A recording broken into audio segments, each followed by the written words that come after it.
What's up everybody, Landon with LMR.com. In this video, I'm going to be showing you the easy steps on removing your door panel from your first generation 93 to 95 Lightning.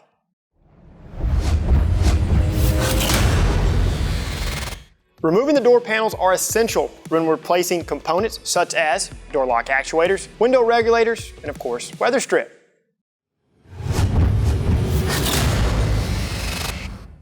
To remove the door panel from your truck, open the door and locate the top innermost screw. Loosen and remove this screw.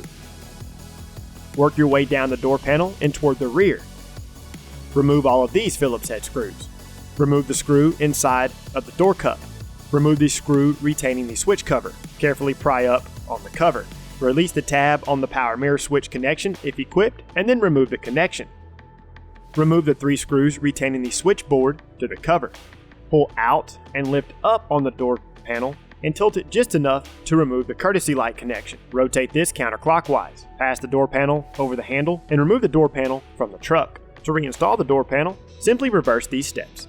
To see more how-to and review videos covering industry-leading products, be sure and subscribe to our YouTube channel, like this video, and don't forget to turn on notifications. While you're at it, check out our other videos, and don't forget to shop LMR.com for all things 1979 to present Mustang, and of course, SVT Lightning.